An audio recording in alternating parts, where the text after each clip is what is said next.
Hogstye.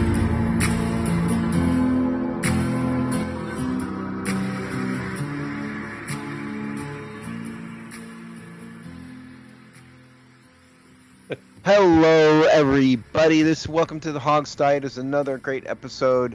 I'm your fearless leader, Alex Zeese, or not. Alex, see, this is actually Steve and Davis here, but see, Alex has, wimped out of the show today because hypothetically he's got a sore throat and he can't talk. I mean, who knows what the truth is with that guy? We never know. But Dave and I are here. How are you, Dave? Oh, I'm fantastic. The problem is that he has that newer cat that he has in the house. He's probably chasing the thing, yelling at it all day, and lost his voice in the process. It could be that. It really could be that. Or he could have been screaming at the TV for all we know because, Washington had a great game, last weekend and all that, or last Monday and all that. Who knows? How is the fine city of Philadelphia treating you?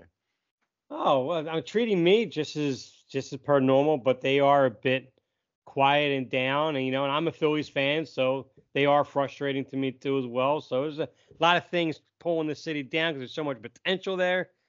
But we just don't think it's going to show up for the playoffs. I revel. I actually grow as a person, and I develop happiness from hearing that the people of Philadelphia are upset. I mean, that actually builds my character up. I really, really like that. So that hearing that they're down, so then are they not? Is it not the city of hate anymore? Is it the city of sorrow? Is that a better way to say it? Considering the fact with the Phillies, how they've been up and down and pretty much down in terms of baseball IQ. And then you had the Jekyll Hyde Eagles out there. Yeah, they're kind of down quite a bit. I mean, let's be honest. Was the IQ ever high? I mean, come on, be real. Trust me, I work with some very high IQ guys, so there are a few. But is it like high IQ by the standard set for the Philadelphia, or is it actual high IQ? Is it a perspective thing? Well, that's actually a good question. I probably need a better frame of reference for that. See, yeah. Because I mean, I'm sure the people of Houston are probably way smarter, maybe or not. Who knows? Well, just as hesitation there alone kind of answers that one. Yeah, I know, because I don't want to bash my adopted hometown here too much, but I mean, let's be honest. No. In all seriousness, Houston is a great place to be. It's a lot more cultural than anybody might think. Right. I came here for work reasons, but it is a great city to be in. It really is. I think it's underrated. And I'm just kidding about Philadelphia, kind of. I mean, not really. Maybe I actually feel that way. Well, I mean, to be honest, there's a lot of things that Philly has done that's kind of earned some of their past and their reputation. But I mean, it is what it is. And if you get offended by somebody on the outside criticizing you, then you may not have been born in Philly because you're not as tough as I thought you were. So my very first introduction to Philadelphia, drove to the city of Philadelphia with my mom and dad. And my dad pulls up to this covered parking garage downtown somewhere. And there's this sketchy looking dude hanging out in the corner. He goes, yeah, $20. To get into the parking garage. And my dad was like ready to give him $20. I was like, what are you doing? This dude is not the tenant for a parking garage. This is some street urchin here. That was my very first introduction to the city of Philadelphia. Hey, so on a more serious note, I do want to say that we've been through the ringer in our comment section on the website here this week. And because we've gotten comments from people, we've gotten indirect comments from other media people and some direct comments from some media folks about why we allow people to kind of go on and on like they do.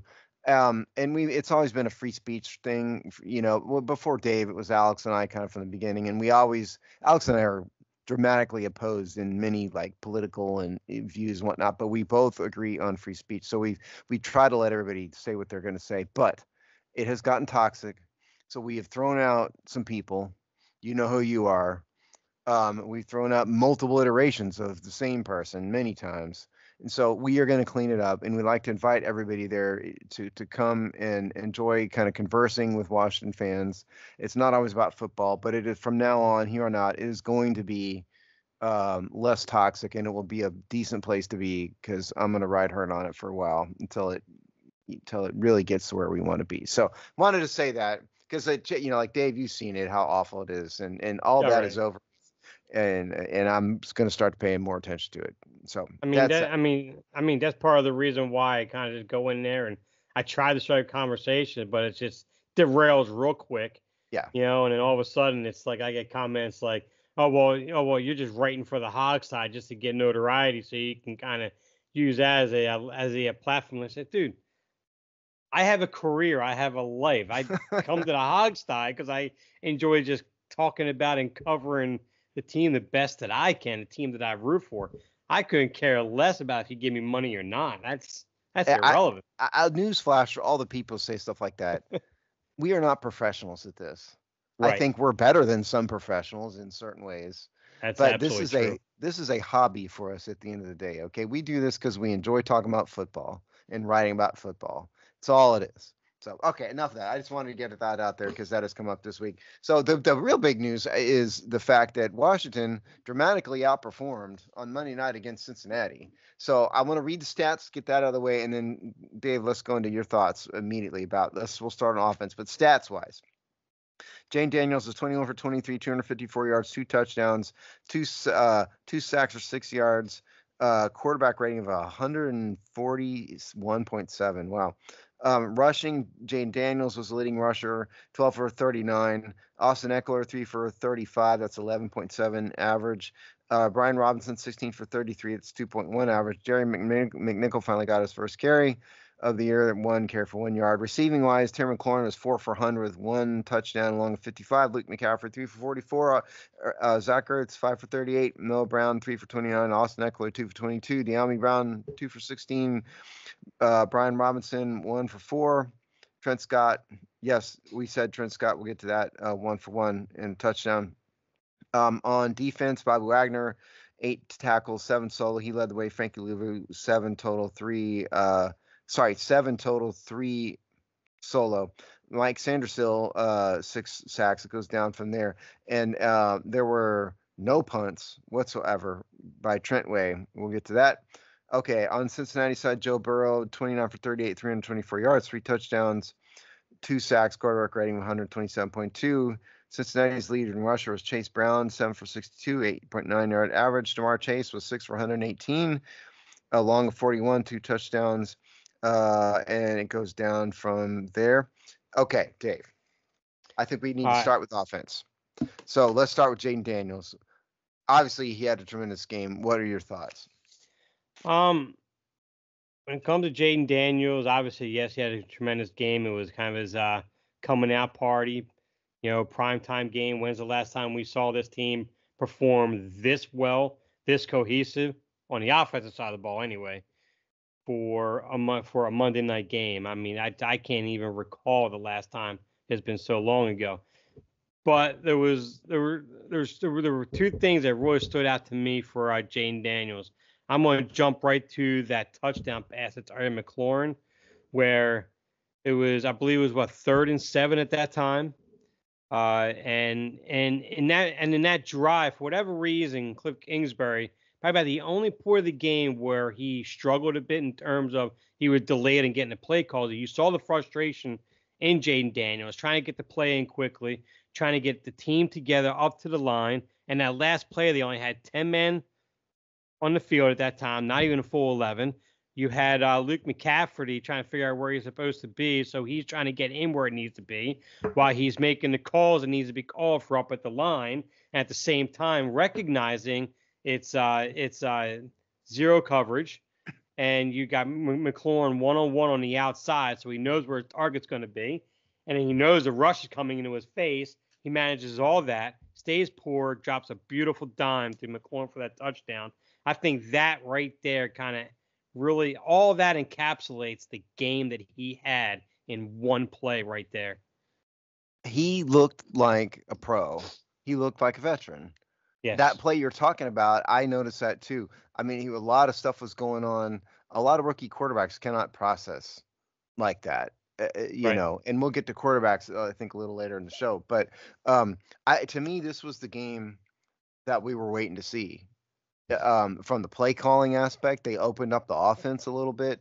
Yes, We they haven't did. seen 55-yard, bombs to Terry McLaurin very often. We've seen maybe one of them, maybe Yeah. in 2 games. And it looked to me like the offense was a little bit more advanced in terms of play calling and design than it has been. Kind of like, the real preseason's kind of over. Right. And now we're seeing what the team is really like. And by the way, I can't imagine there's another quarterback in NFL history whose first touchdown pass was to a tackle.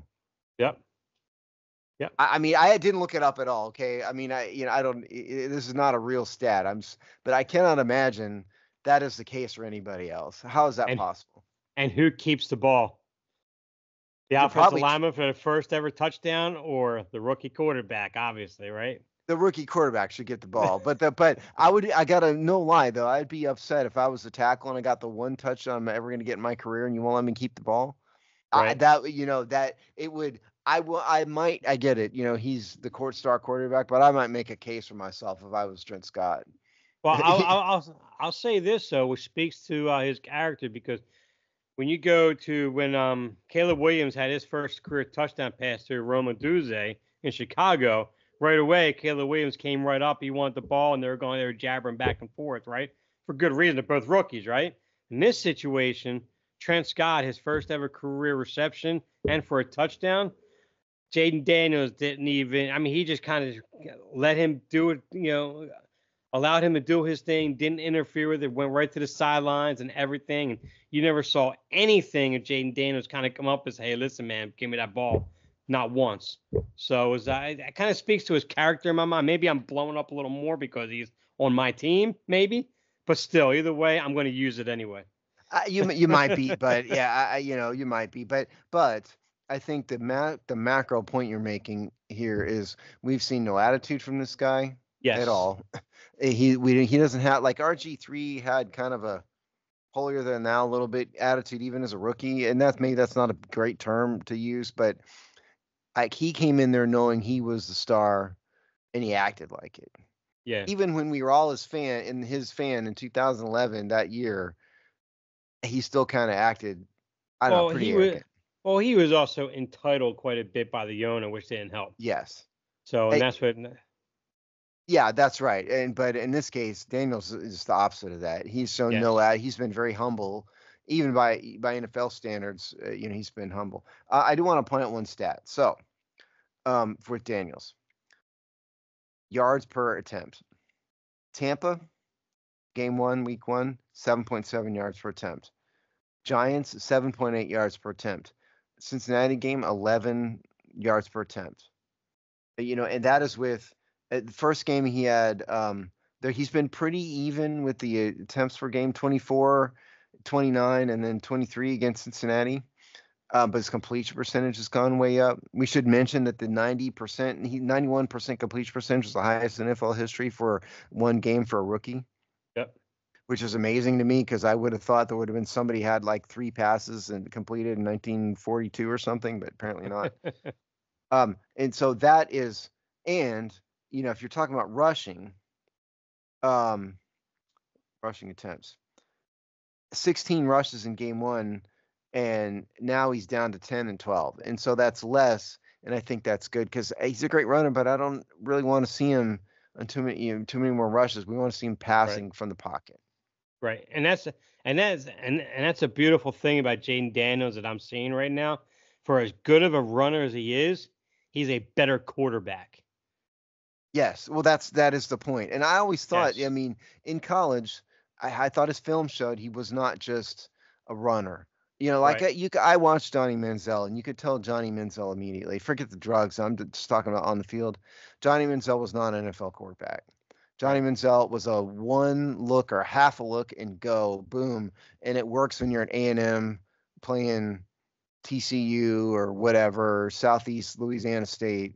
That works. That is not what Jaden Daniels ever was, and he is experienced, and it's showing. I Right. mean, he was the offensive rookie of the year, or rookie of the week this week. And he deserved it. And So And to add to, I know there are, especially on the Bengals side, of course, they're fans, but there are people sitting there saying, "Well, the Bengals defense was just bad. That's why he looked so good." And I'm sorry, but just it was only 1 week earlier than that they played Kansas City, and they held Mahomes to just over 150 yards passing, 2 touchdowns, but held to a quarterback rating of 80.6 with 2 interceptions against him. I mean, this is the same defense. Now, granted, they probably played up to Kansas City. I get that. But still, this is Washington. They were favored by 8.5. Even if you played down to Washington to some extent because you figured you'd roll all over them. One, okay, maybe you give them a quick start. So two, you figure, well, if your defense was like it was last week at all, you'd make the adjustments to adjust to him. But the only problem is Cliff Kingsbury's play calling, which wasn't so college play calling as the corner from Cincinnati said it was. His play calling adapted through the entire game. So the combination of all of that, I'm not subscribing that Cincinnati's defense was bad.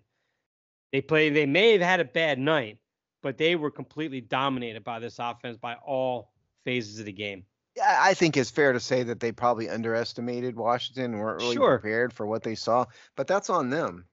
Mm-hmm. You know, that's why you got to be ready for every game, particularly in the NFL, and I have no sympathy for that whatsoever. Washington has been a victim of that many times on right, their absolutely. end. And see, and they have one of the better defensive coordinators in the NFL in Lou Anarumo anyway. So it's not like he's not preparing them for the game. So they're a disciplined defense. They've always have been. They're an aggressive defense. They know how to attack the ball. So I could see that maybe you might have underestimated them, like you said, which is probably exactly what they did. But you underestimate him enough for him to have that kind of a game. No, I don't think you underestimated him that much. I think you may have underestimated him. But the point is, I think he was also just that good. He really was. I agree. I Yeah. mean, you give him credit where credit's due, and no interceptions again for the third week in a row. Yep. That is, I mean, that is not going to continue. Obviously, I mean, every quarterback, has thrown interceptions, so that is not going to continue. But it's still pretty amazing they're not won in fact, 3 weeks. I can't even recall him trying to force a ball into a situation Not that would really. result. I can't even recall even that happening. So For he's doing a good comparison's job. sake, Caleb Williams has 4 Yeah. interceptions. And we'll get to that a little later. Okay, so that is Jayden Daniels. The rest of the offense, I think it's fair to say that this was Terry McLaurin's coming out party again, or maybe a reemergence is maybe a better way to say it. And it wasn't just the 55-yard touchdown pass. I think he was more involved in the game kind of from the start. I think Cliff Kingsbury and Jayden Daniels both recognized that they need to make him more part of the game. Yes. And I think getting away from Jayden Daniels entirely, I think I got to kind of reevaluate my skepticism in Cliff Kingsbury because I even wrote about this. They were in the very opening drive, they ran what looked like a counter to the left, froze the linebackers, and he got what I'm getting 8 yards off to the right side with Ekeler. And in the next possession, he used like an offset I formation where he had Robinson and Ekeler to the right of Jayden Daniels. Robinson comes back across the line to help chip block the edge, and you have Ekeler rolling out towards the flat area. So that's pulling the safety up. The linebackers are coming over because of Robinson. They're frozen right there, and the whole time here Noah Brown's coming up underneath, and he set him down right inside of his zone for a 12-yard pass play. There are 2 examples of what I've noticed. Cliff Kingsbury was doing a lot of this game, and they were the knocks against him from Arizona, which I wrote about before, that he didn't really do much of. So, but he definitely opened up everything. I don't know if the corner from Cincinnati kind of drove him to do that, or I think it was probably that a little bit. Sure. But irrespective, I mean, it's good to see, kind of the big boy playbook come out, for lack of a better term. Right. Other receivers, the fact that Luke McCaffrey is as involved as he is, and it's not like 3 for 44 was a great day necessarily. It's not going to set any records, but as a rookie coming in, we all were concerned that maybe McCaffrey wasn't a guy that was going to be that involved from the start, and who knows what's going to happen to him. But he's becoming one of a target, a legitimate target, say it that way, for Jane Daniels, and I think that's Yeah. good. Yeah, Um, I think when it comes to him, I think him being a former quarterback, it's really kind of helped him out a lot. Because I noticed like when he's coming, like on that play across the field, I think it was ended up being like a 22-yard gain. When he came in, you saw that he cut his route a little bit shorter so he can get up underneath the linebacker and inside and across the linebacker. So and that's something that I think in him being a former quarterback kind of helps understand in terms of that play and where he needs to be and be available for a target for Jaden Daniels. Well, also, I mean, look who his dad is. I mean, his Yeah, dad right. has clearly trained him right. He's getting coaching from his dad that you and I never got when we were Oh, playing, sure. Yeah. our little version of fake football, that we played. High school. I don't know Right. if you played, what level you played at. Yeah, high Um, school, yeah. yeah. And so on the season, McCaffrey's only 6 for 6. But 6 targets, 6 receptions. No drop balls, no missed balls, so that's good. I Right. think so. That's what else do we have to say about the passing game in this game? Anything? Um I think it was wise they went to Ertz right away after he dropped that one pass, went right back to him right away. I mean, but as a veteran, it's not like he needs a confidence boost anyway. Senate wasn't used as much in this game, which I was a bit surprised by. I thought you would start seeing him being more. But I think Jaden Daniels and Ertz are starting to generate a rapport, and I don't think Kingsbury wants to mess with that right now. So still been seeing quite a bit of him. Yeah, on the season, McLaurin's 18 targets, Zach Ertz 13. Yeah. Everybody else is far behind, and so those are the two targets. Okay, so rushing, I don't necessarily think the running game is in as good a shape necessarily. Right. Um, Austin Eckler had a pretty good game all around. He got injured. Spoiler alert, he's out for this week, concussion. Yes. But 3 for 35, 11.7 yards per attempt, long of 24. Take that long run out. That's 2 for 11, which is still over 5 yards carry. Yeah. But the problem is, he's not. He isn't the number one, every down back. Now Brian Robinson has done better. He did not do well in this game. No. 16 carries, 33 yards. But his season average is still dramatically boosted from his career day last week. Right. But this week is not what you want. If you're getting 16 carries, you're looking for 60, 70 yards. Yes. That is what you would need and particularly with Eckler out next week, which we'll get to, I think that's going to be a problem. So run game, I don't know what to do about the run game, and you can't be Jaden Daniels, who's the second leading rusher, incidentally, Right. on the team. Well, I noticed that when you recall what Robinson did last week, when he hit the hole, he recognized cutback lane, he would take it. He would hit the hole, bounce out, twist out, do everything he could do to get those extra yards. He would get like 6, 12-yard chunks and everything. But in this game, it almost seemed like he was coming up, hitting a hole, and that was it. It was almost like he wasn't recognizing cutback lanes. It wasn't like he was, trying to make any kind of bounces to the outside or nothing. It was really weird watching him in this game. It just seemed like as if he just wasn't in the game mentally, which is, I don't know if that's really, it's probably a bad description, but that's what it appeared to me when you look at what he did last week. I mean, I wasn't expecting him to go like 6 yards a carry again, but I That's not mean, realistic. He was never going no, to do that. I mean, that was a career right. game for him. Yeah, it was. Yeah. I think, to be honest, I think what we saw was a regression to the mean a little bit for him, his mean. Yeah, maybe. Because I mean, we love his story, but I don't think convince me, Brian, but I still don't think he's a long-term answer at running back Right. for this team. They really need someone who can average 4.5 yards. If you can find 4.5 yards carry 15 to 20 carries a game, 4.5 yards a carry. That is a keeper, and that's not a lot of guys. It's not Well, Brian Robinson. I'll give everyone kind of an idea of where they might go after this year anyway. Look at Elijah Mitchell. It's all San Francisco. Elijah Mitchell, obviously Christian McCaffrey, but it's hard to find one of them. Mason Brooks they have there now. When they had Raheem Mostert out there, even Jeff Wilson for those couple of years, those running backs are all typical running backs that are shifty in the hole. They could do all that, but they're also pass catchers. They're pure pass catching running backs, and they're guys that get out in the space, which is why they jumped on Eckler like they did to bring him in as they did. After this year, I mean, it's a prove a year for Brian Robinson Jr. Obviously, but when you look at San Francisco and what they had at running backs, I don't think he's Adam Peter's long term answer anyway. After this year, that's fair. That's fair. All right. Anything else on offense before we move on to the defense? I think Brandon Coleman is actually starting to come along a little bit better. His snap count was up to, I want to say, 29 in this game now. Or was it more? Actually, I think it was closer to 50, actually. I think it was. Not keep 50. talking. I'll look it up.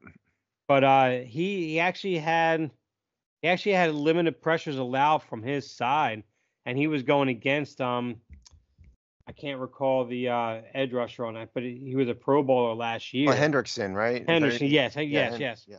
And he played well. I mean, Henderson didn't do a whole lot in terms of the pass rush most of that night. Now, granted, he had some chip up too as well from either the tight end or the running back, but I thought he did a pretty good job in holding his own. So there could be a little bit of something happening there, maybe. If nothing else, you're seeing a guy that could probably definitely be a future right tackle, without a doubt. Okay, so for snap count wise, they are splitting evenly essentially. Cornelius Lucas 30, Brandon Coleman 29, and then Trent Scott took the one, for the touchdown. So that was probably Coleman, presumably. So, they're trying to bring him on slowly. First week week 1, it was like, what, 14, something like that, 12, 14. It was less than a third of the plays. It was like 31%, I think. It was a little more last week or week 2, and it's a little more this week. So they're working into it. I think the team recognized that you couldn't just throw this kid out there starting left tackle with no preseason, didn't play at all, didn't practice or some of that, just not workable. Going fairly well. He's had his rough spots. This game was a little better, and I like the fact that you pointed out, how he did against Trey Hendrickson, which is a good thing. All right, defense. I don't think we can say the same level of good with defense. That's fair, isn't it? Yeah. So let's start with let's get the bad out of the way, and let's start with the secondary. I don't know what new we can really say here. I warned y'all in the game preview that you cannot put Mike Sandersill on Ja'Marr Chase. And what happened? Ja'Marr Chase got a touchdown over who? Mike Sandersill. And, 6 for 118. They're really lucky he didn't burn him more than that, I think. I don't know really what to say about the secondary. They're just not very good. I don't know what to say. I mean, they're going to have to work around it for the rest of the season. Well, I think really there's not a whole lot that we could say anymore. I know, that's what I'm saying. It's hard to say. I mean, we've already said it, I'll give a shout out to Sandersill on one play that he recognized very well. It was the wide receiver screen. I believe it was to T. Higgins.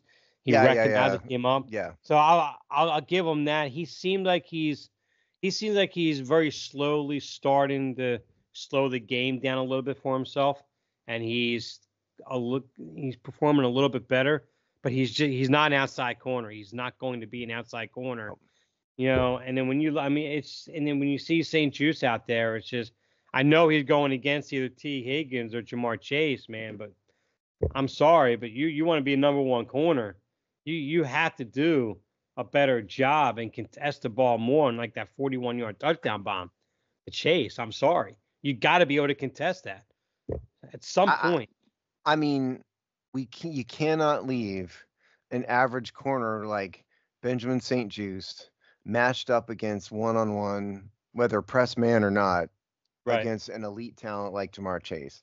I put that on the coaching staff. When you have, I mean, we did this in high school. We played cover two, you know, and when you have a weak secondary, you have to play a zone, and you have to kind of sometimes live with some underneath stuff. Because if you don't, you're going to have what we saw, which is the likes of Jamar Chase burning Benjamin St-Juste, burning Mike Sandersill. I think they have to do a better job of accepting reality a little bit. I don't think they should have put, you got to shade coverage over a guy like Chase. You cannot leave Right. Benjamin St-Juste alone on him. Well, see, that's the thing. They were bringing Martin over. It's just that Martin, and it was something we talked about He in the wasn't beginning of the playing year. he wasn't in place for half those plays. Well, see, the problem was something we talked about in the offseason when we talked about him becoming a free safety. One of his knocks in the scouting report is the angles he takes. He takes a lot of bad angles. And a lot of times you see him coming in trying to make a play on the ball, but the angles he's taking, the receivers past him. So it's like now he's trying to recover off of that. And that's part of what happened on that touchdown pass to Jamar Chase. He undercut Jamar Chase basically almost. And it was like he had two guys there in the area. Jamar Chase was like, I'm over here, guys. What are you talking about? He was past both of them. Yeah, right. So it was like, but see, and that's the problem with Quan Martin. His reads and judgments on a ball, I guess, is what's leading into these bad angles. And if you can't if you can't stop him from doing that, I mean, you can have two over top all day long. That's not going to matter. It's a good point. That's fair. That's fair point. Yeah.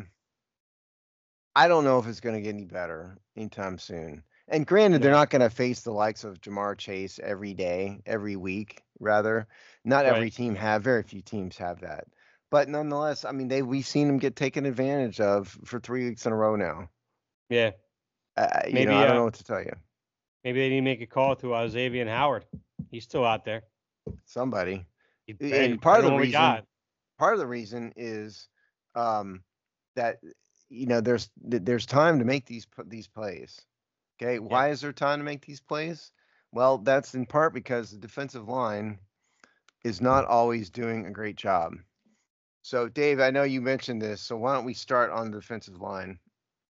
Well, let's just go right to the core of it. And Deron Payne and Jonathan Allen.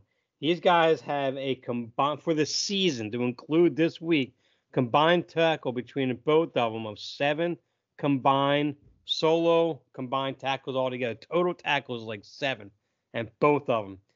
And I use the Raiders as my comparison here because the Raiders have 2 defensive tackles. Both have 11 tackles, total tackles each.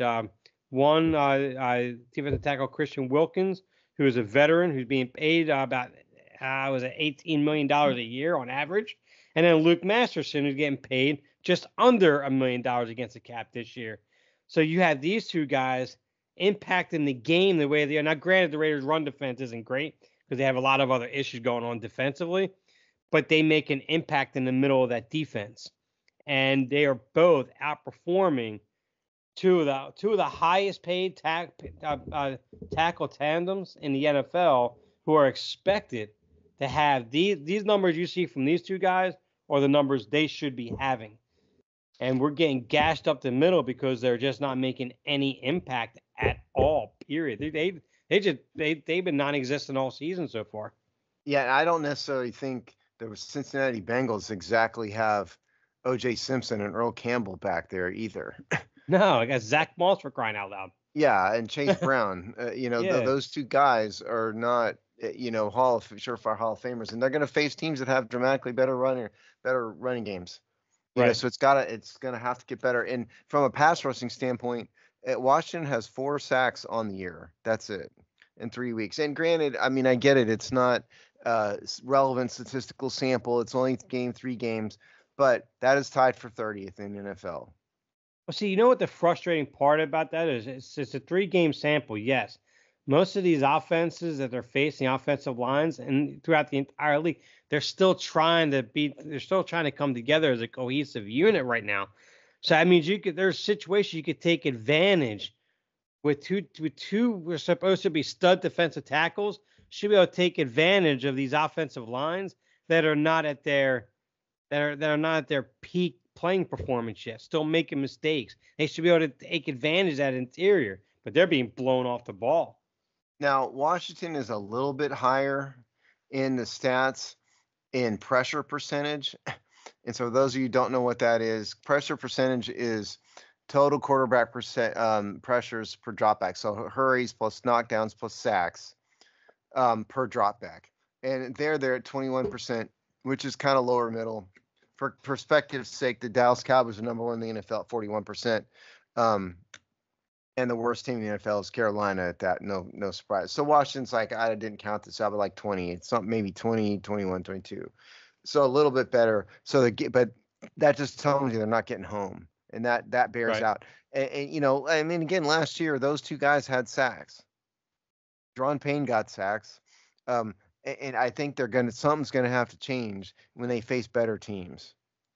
Right. They're not always going to face like an underprepared Cardinals team. Right. And so they're going to.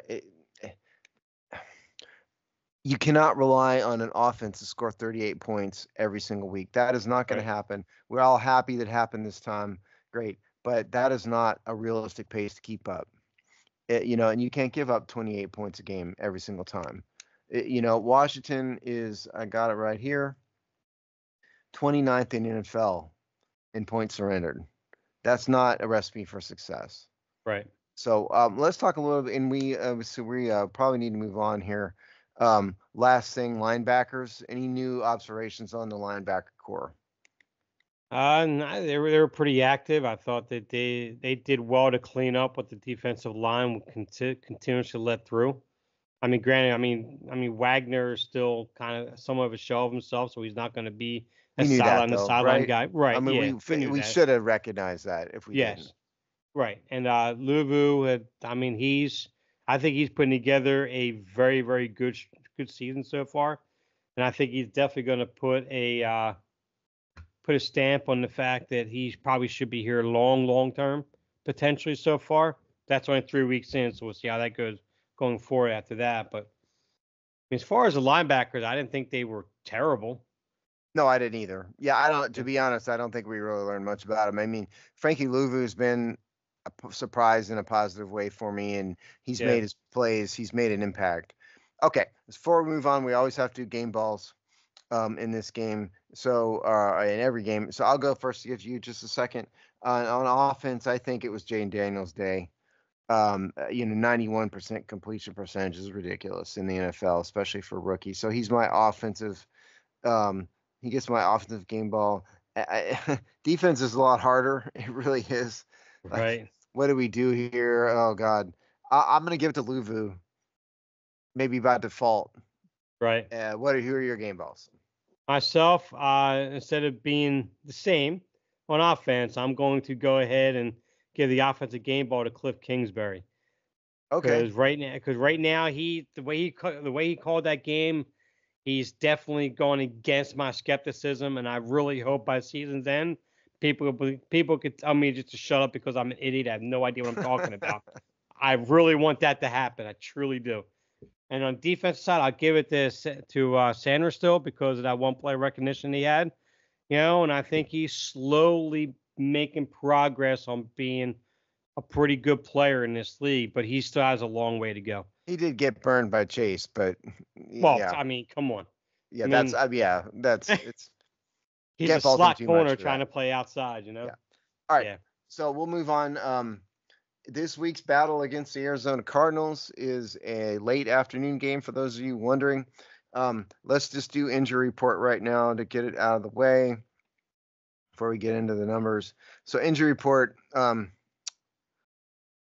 Eckler and Clelin Ferrell have already been declared out by the team.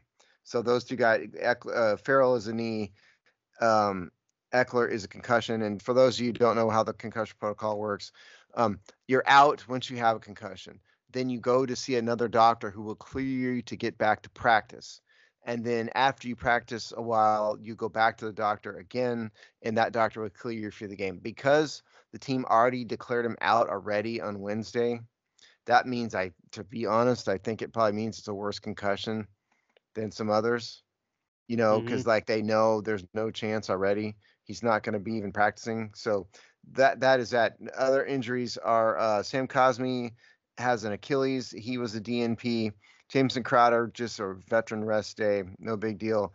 Zach Ertz, veteran rest day.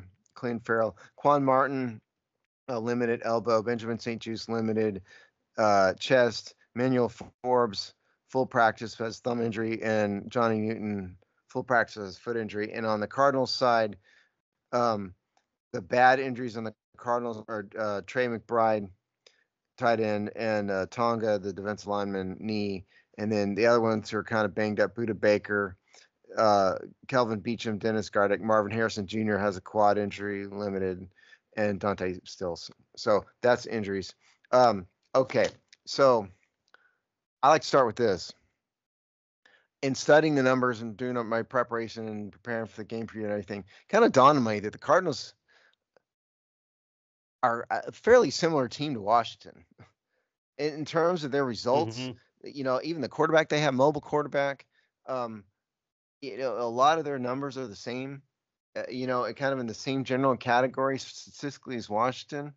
But Right. so I'd like to talk about that. But I'll go ahead and give my 3 keys to the game here. I think the Cardinals have a weak pass defense. They've not been good in pass coverage all year. Take advantage of that. Protect Jaden Daniels. He's keep him not running much, and keep him away from sacks still, because you got to take advantage of passing. And the other thing is keep Kyler Murray in the pocket. Kyler Murray has run all over people at times, and that's one advantage that they can have. So I think those are 3 keys to the game. But your general thoughts, Dave? Well, when I look at Arizona, that offense, Roy, the offense of theirs, Roy, kind of dictates what we need to do offensively for as explosive as I really enjoyed seeing this against Cincinnati. Right now, Arizona is averaging 5.2 yards per carry. That's ranked 5th in the NFL, and they're ranked 10th in yards per completion at 10.2. So this team can move the ball, and you mentioned with Kyler Murray, he adds that other facet to the game that Burrow didn't add. So we have got to get the ground game going. We got to get it. We have to dictate this game by ball control and putting Jaden Daniels in the best situations away from their pass rush, to push the ball downfield when the time's right and to do that successfully. Because if we keep putting this Arizona offense on the field, they're going to move the ball against our defense. I There's no don't ifs, ands, or buts disagree with about you it. in that as a general proposition. My concern with this game is that Arizona's run defense has been a lot better than their pass defense. So I think, Right. they're averaging 3.9 yards per attempt against on the ground, which is 6th in the Yeah. NFL, compared to Washington, by the way, which is 29th. But we'll get to that. So I think they always need to get a run defense going. But I think an effective passing game might be more important this week, especially when Austin Eckler's out. Then you're down to Brian Robinson, McNichols, and somebody they're going to pull off the practice squad whose name is escaping me right now. Chris Rodriguez probably will get elevated, would be my guess. That's who I was thinking of. Right. So I don't know if they're going to be able to establish a legitimate, solid running game. They need to try, but whether or not they can do it is another matter. It's just that if we can't establish that run game and with that pass rush that you mentioned, even if we're going to do a lot of short pass. We're going to keep everything under 10 yards, everything quick dink and dunks and move the pocket around. We need a lot of misdirection to make all that work. I get all that, but it's just if we have to keep from putting that Arizona offense back on the field as much as possible. We got to give Absolutely. Kyler Murray the least number of attempts to try to get a big play with his legs. And he's been a very efficient quarterback this year so far too. He's played very well at the position as both a quarterback and as a runner this year. So I know it's a very tough game. I think it's gonna be a very tough game. It is. Now, some numbers for the Cardinals. Um, Quarterback rating against 114.4. And by the way, there are two teams worse. Would you care to guess which one of those? What is one of those two teams? Washington and Washington. Washington and the Rams. Washington is actually the worst in the NFL at quarterback rating Yes. against right now, 127.6, which is stunningly bad. The Cardinals are right there with them. Mm-hmm. Cardinals the 30th. And if you look at their depth chart, you can see a reason why they don't have a ton of talent on the Yeah. defensive side of the ball. So I think use the running game, but I think this may be also a good game to get kind of the short to mid-range passing game going, something Yeah. that will keep the clock going and keep a high rate of completion going, because you're right, you want the clock to run, but I think they're going to have to do that, particularly with Austin Eckler out. They're going to have to rely more on Zach Ertz and some of those plays, and maybe Right. your boy Ben Sinnott maybe get in the game, Yeah. and Maybe. get over. He hadn't had a target yet this year. Maybe he'll get his first one. They'd be smart to do that. Right. All right. Um, Anything else on the Cardinals defense we need to think about? So I meant to go over some other numbers here.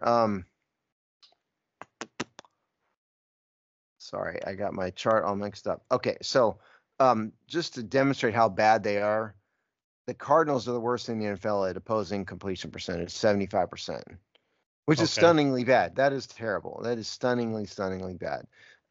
Sacks, equally, they're not equally as terrible. They have 9 sacks on the year, which is kind of middle of the ground. Is a lot better in Washington. And what's their Um, pressure rate? I'm gonna get to that. Pressure Okay. rating is not that good, 18%, which is less than Washington's. And so they have a Oh, lot of okay. sacks. What that's telling me is they're not getting a lot of hurries, they're not getting a lot of knockdowns. You said they're getting Yeah. home, but they're not. It's not consistent pressure. I think that's Okay. what, and so that's why I said offensive line. You can control this. Keep Yeah. Jaden Daniels upright, and I think they should be probably pretty decent on it. Okay. Yeah. Yeah. Because I had thought you had mentioned earlier that their pass rush was a little bit better than that, but now hearing all I that, I said it kind of in think sacks. I didn't say it in pressure percentage. In right. sacks, Okay. they are. Yeah. Yeah.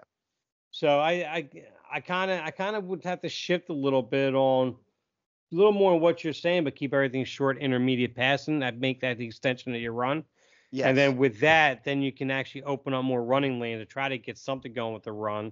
And then you get Jaden Daniels on play actions, boots and bootlegs and stuff like that. So Because Cliff yeah, Kingsbury seems to like the screenplays a lot. yeah, yes, he So does. I think we'll see stuff like that a lot. May see some, a lot of like short square outs, Hmm. by the tight end, whether Ertz or someone else. I think that's the type of offense they probably need to do. And listen, you got Terry McLaurin. I mean, you're going to have to take the shots downfield to him sometimes. Yeah. They have to keep it up. You know, Yep. you have to keep it honest. Okay, so the reason why I said I think the Cardinals are fairly similar to Washington is offensively in particular. Think about this. They have the quarterback, and yes, Jane Daniels is like 2 feet taller than Kyler Murray, who's as short as you and I are. Because Right. Dave's not really 4'10". Okay, Dave's about a little bit shorter than me, but Dave's of average height, and Kyler Murray is not that much taller than either one of us. Right. Um, but there's a remarkable similarity. Arizona scored 82 points. Washington scored 79 points. That's fourth and fifth in the NFL. Passing offense, um, Arizona has had 104.6 quarterback rating. Washington's 111, both top 10.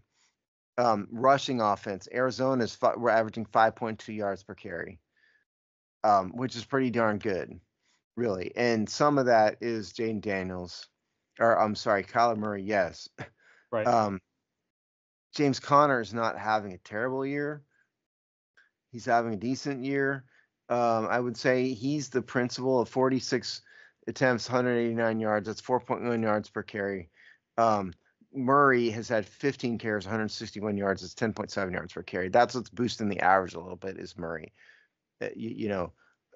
So your thoughts on Arizona's offense? Their offense, I think, just kind of get right to the point of, like I said before, just Kyler Murray in the passing game, Marvin Harrison Jr. out there. I mean, obviously we have no one to cover him, but you can't forget about. I believe their other receiver name is Michael Wilson. He is not. I don't want to say equally as dangerous as Marvin Harrison Jr., but he is a very dangerous receiver. He is a quick, shifty receiver, excellent in his route. So we're going to be facing a pair of receivers. These corners are going to struggle with their offense. So it's a game that could potentially get out of hand against our defense relatively quick, but I don't think Cincinnati type level. Because their receiver, their wide receiver pairs aren't as effective. They don't have a number 3 like Cincinnati does. So, but when you add the mobility aspect of Kyler Murray, I think that helps kind of offset what they don't have in receivers to Cincinnati at the same time. This is why I said it's tricky. Key to the game, keep Kyler Murray in the pocket. Yes. Eliminate that part of the game. A huge key to the game. I agree with what you're saying. I would also throw in there that Trey McBride, the tight end, is actually their second leading target for the Arizona offense. 21 receptions or 21 targets, 14 receptions. Leading receiver in by catches. Marvin Harris has racked up more yards, but only has 10 receptions. So there's really 3 guys to watch out for. It's McBride, Wilson, Harrison. Yeah. And even Greg Dortch has had his moments. He's had 16 targets himself. So they spread the ball around pretty well. But I think obviously Harrison you need to focus on, and this will be a game that these linebackers are important. Yes. With a high volume reception tight end like that in McBride, we'll see how legit Bobby Wagner and Frankie Luvu really are. Right. All right. Anything else on defense? Nothing really. All right. So we got to move on. We're running out of time a little bit here, so we're going to do game predictions.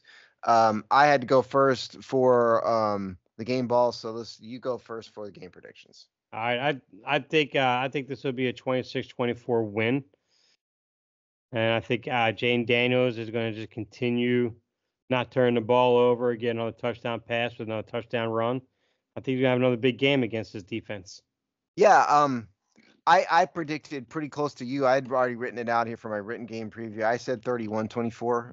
Okay. I don't think they're going to it's a travel day. It's a trip west. I think it seems like I just checked Twitter just like 5 minutes before the game or before the show. It seemed like they might already be in Arizona. It seemed like, because they were talking about temperature 103, 104 or something. I don't know, but so they may already be there. And correct me if I'm wrong, somebody out there. But point is, I was encouraged by last week. If the last week's game had not gone like that, I think I would not be so positive about their offense. But their offense showed us kind of what they really could be. Granted, not against the 78 Steelers, okay, but that offense really showed us what they could do. They can't duplicate every week. It's just not realistic. So I think 31-24. Okay. In the few moments we have left here, we wanted to address some of the performance of rookie quarterbacks. We talked about how great Jayden Daniels has been.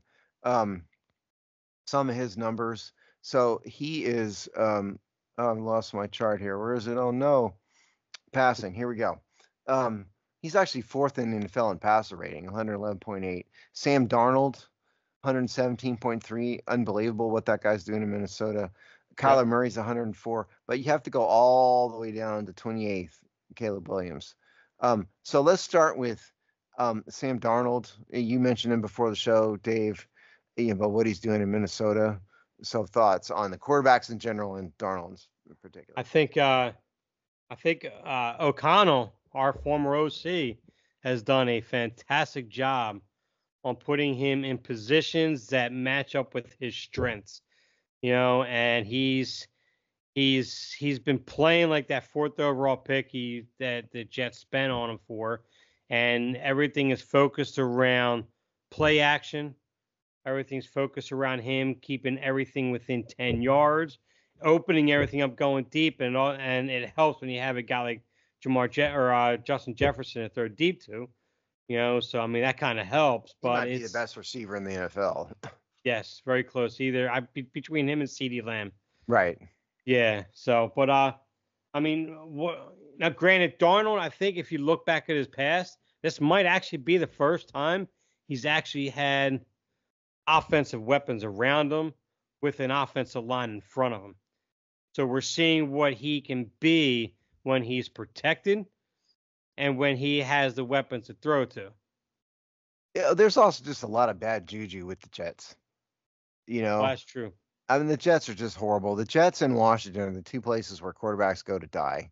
Yes. Historically, that has been maybe not Historically, this year. yes. Historically, the Jets have always been a train wreck. They've never managed quarterbacks very well. They've never had a ton of talent. And so I think part of that, so much of quarterbacking is situational. I think, and Sam Darnold's in a strong situation. You point out his offensive Yeah. coordinator, point out his talent.